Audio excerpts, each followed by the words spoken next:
What's good? What's good? It's the one and only, but what do I know? Boxing coming back at y'all with another one, man. So we got to talk about this whole situation with Boots moving up to 154 pounds.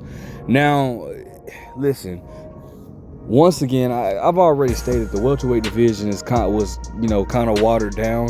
It's not as strong as it once was for many decades. Actually, it was the strongest division, but now that looks to be the 154 pound division is now the strongest division in boxing or whatnot, at least in my opinion. But anyways, man, a lot of people are kind of looking at Boots a little sideways, because it's like he's kind of like gone back and forth between what he's said and what he's doing.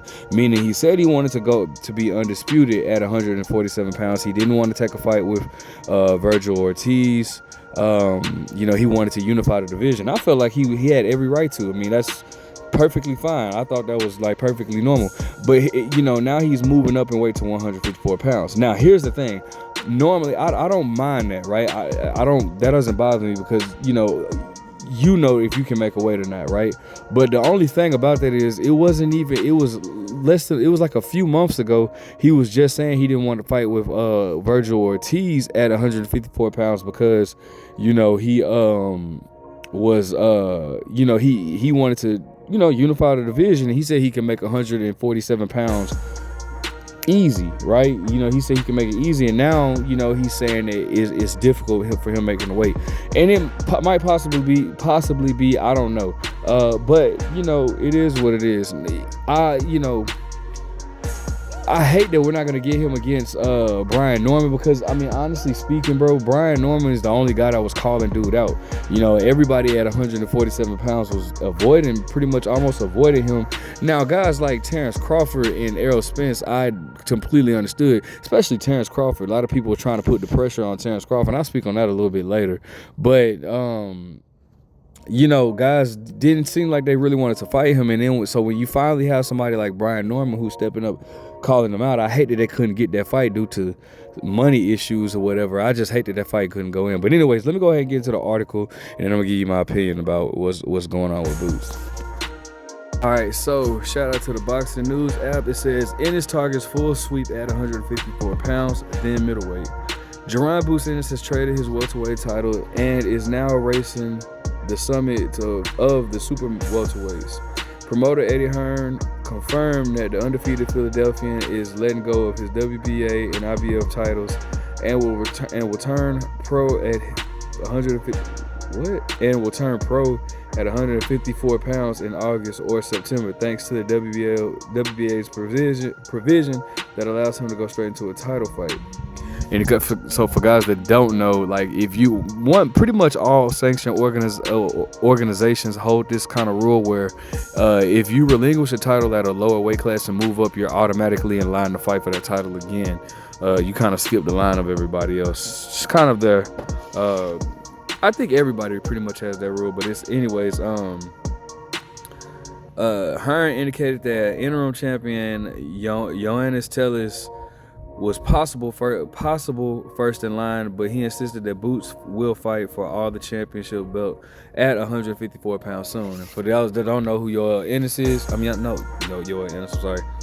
Joel Tellez, or whatever his last name is, that's the dude that just fought J-Rock. He just beat J-Rock. Now, obviously, J-Rock is on a decline in his career, so that's not, he beat J-Rock, but that's not really saying much. I don't think he stopped him, though, but I do think he beat him. Hearn feels like the move frees a boxer who has been fighting at around 50% in terms of his ability on the scales. With no weight cut to 147 pounds, Ennis is expected to maintain his speed while improving his punch resistance, which is terrible news, Hearn believes, for the kings of the division, Sebastian Fundora and Tim Tszyu. Boots will eat those guys alive, said the promoter, who singled out Barack Maratz, whatever, as the hardest champion, and Virgil Ortiz as the most dangerous opponent that is not currently in title contention. But the name that Ennis really wants to focus on is Terrence Crawford, which he really needs to stop. He really needs to give that up, bro. That's not gonna happen. The switch hitter from Nebraska just unified the 154 pound 154 with the WBO. He actually didn't unify, but anyways. And Hearn said their fight, no matter the outcome, will be an unbelievable fight, stating that it's a must-see for the division, depending on the timing and broadcast issue. For the moment, Ennis is expected to take on whatever belts Ennis is expected to take on whatever belts he cannot strongly held by what? I'm trying to. Okay, am I tripping? Let me make sure. For the moment, Ennis is expected to take on whatever belts he cannot strongly held by Crawford. What? Who will chase legacy fights in super middleweight against Canelo Alvarez. The 26-year-old roadmap doesn't stop at junior middleweight. Eddie Hearn said that Ennis will move up to 160 as well in due time, which lays the framework for a two-division takeover in the manner of elite modern jumpers. Tellers is proven, and spoilers, the other rangy power brokers like Fedor and the other relentless Tim Tszyu are willing to find out if Boots is in fact that much scarier at the new fighting weight. For now, the countdown to debut at 154-pound journey begins. So let's talk about it. All right, so first of all, let me just say, Boots needs to go ahead and get rid of the thought of him fighting Terrence Crawford. All right, many people were trying to say that, or they was trying to make a fight between Boots, or wanted a fight between Boots and Terrence Crawford, and I completely, and they try, even guys like that are YouTubers that really know better, try to criticize Terrence Crawford for fighting for the WBA title at 154 pounds rather than fighting Boots. And I always felt like that was just like, come on, bro. Like, it was just contradicting, because, I mean, bro, Terrence Crawford staying at 147 fighting Boots, he does absolutely nothing for his career.